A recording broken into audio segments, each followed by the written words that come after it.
Hey everybody, welcome back to the Airsoftology Q&A show, the show that answers your questions, helps you in a pinch, and is also here to hopefully demystify some of the things in the airsoft world. I'm your host, Jonathan Higgs, and I had some comments last week, man, I come here to watch Jonathan talk with his hands, and I joke back, like, if you really want to keep me quiet, just take these guys and tie them behind my back, and I probably can't talk very well. I know I do. Anyway, welcome back to the show. Love to have you here. And if you guys haven't subbed already, mash the sub button, please. I'd love to have you part of the Airsoftology family and hit the notification bell. I do upload every single week. Also, if you want to support the show, real quick, I got a web store. I sell morale patches. Well, just wanted to hit the floor.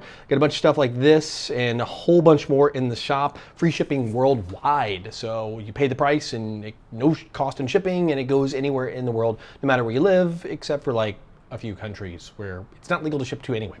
Aside from that, don't forget this is your show, so put your questions in the comment section below, as well as a channel or your own YouTube channel or a channel you love in the comment section below as well, and that way I will know I can pick it out for the video selection of the week, which I do every single week, just like this one. Also, before we get to the questions, don't forget, AirsoftCon is coming up. That is less than 2 weeks away. Oh my goodness, I might be on the plane like in a week and a half.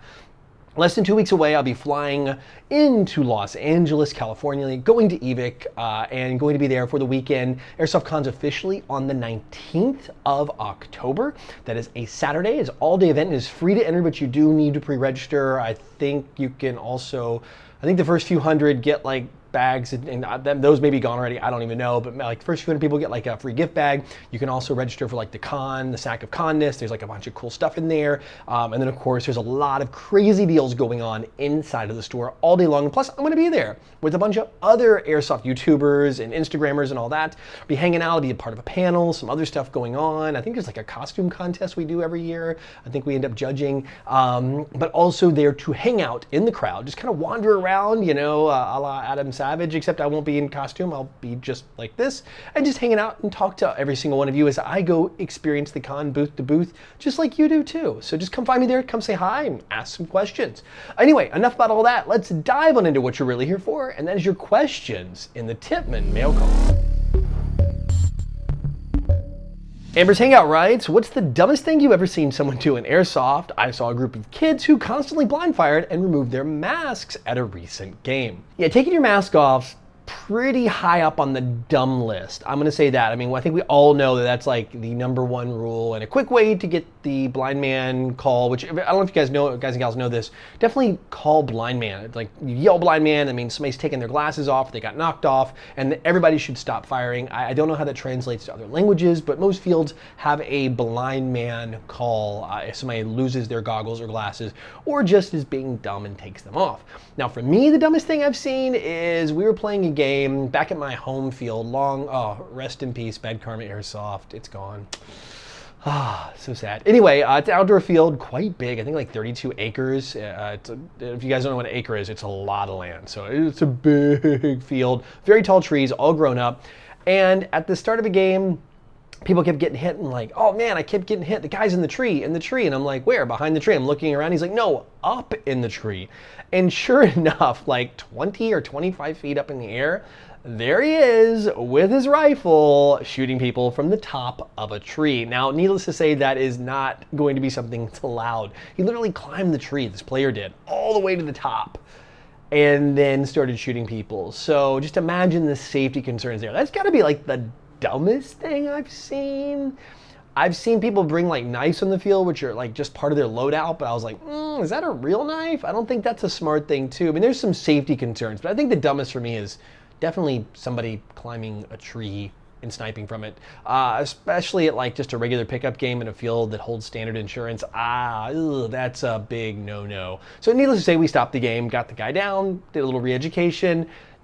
Tree climbing wasn't specifically in the rules, but it was definitely added to the rules after that for sure. But I'm curious, in the comment section, let me guys know what you guys and gals have seen stupid on the field, how you handled it and how you dealt with it.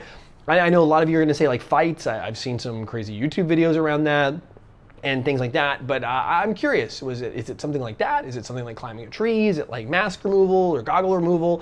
Let me know in the comment section below. I'm going to hear your stories too. I'm sure you guys and gals have some pretty wild ones as well. Anthony writes, with the amount of different submachine gun AEGs, how come we don't see more chest rigs or pouches that support the mags?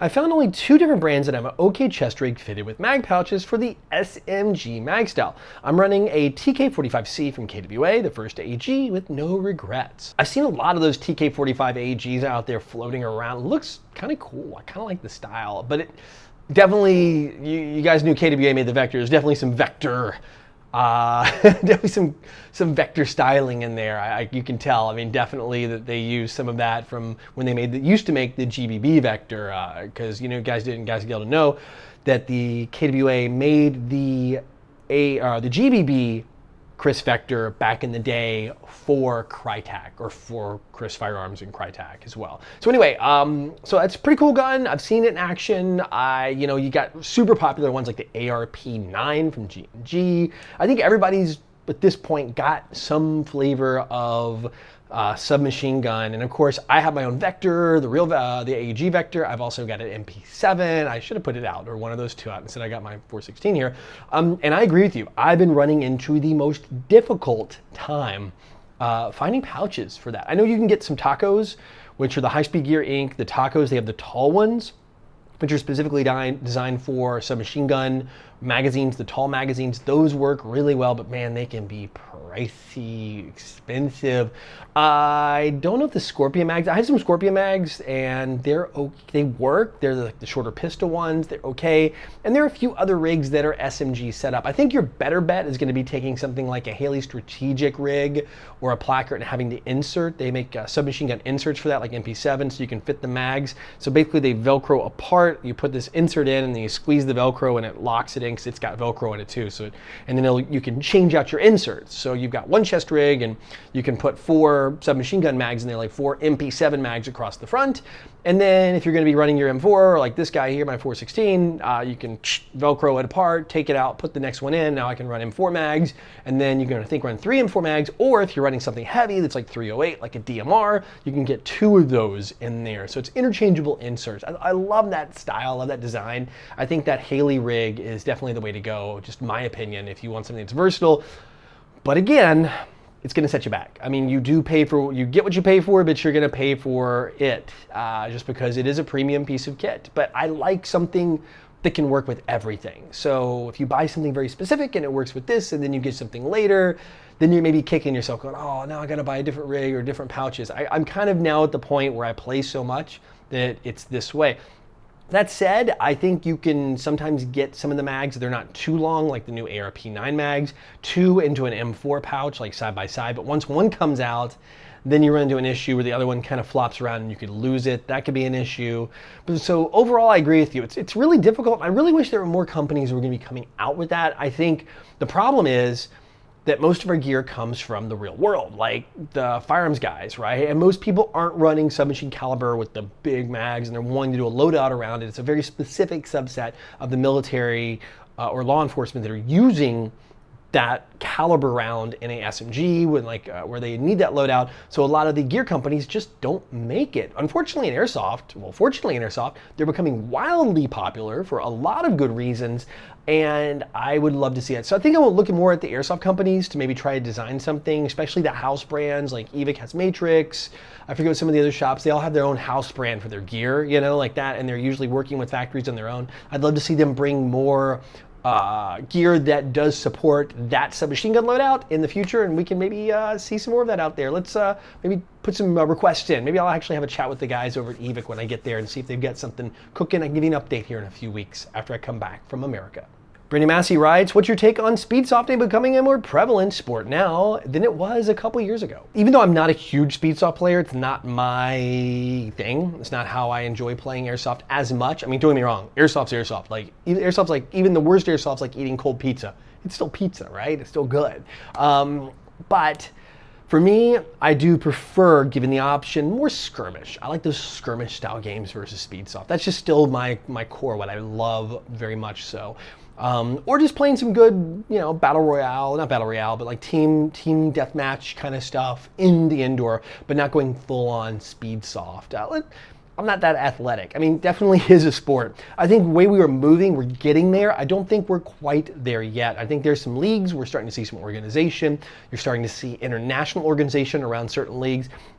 I think we're moving in the right direction. Obviously, we have those challenges to deal with where a lot of these tournaments have witnessed some serious cheating. People have recorded it. There's been a lot of stress and pressure around that and some issues around the tournaments. I think with Airsoft, we don't have that marking component, so that does add a huge wrench in. We want to do something competitive. I think we can still continue to work it out. Here in Taiwan, people are using these hit registration systems. I think at AirsoftCon they're going to have a hit registration system where you put some gear on your helmet, and when you take a hit, you're out. It actually shuts your gun off. It blocks your barrel. That's a pretty cool setup, so you can't keep playing. The ones I saw here they did for a tournament, although it's one of those where it just has a plate in the front so you can kind of cover it up. It's one of the big challenges with it.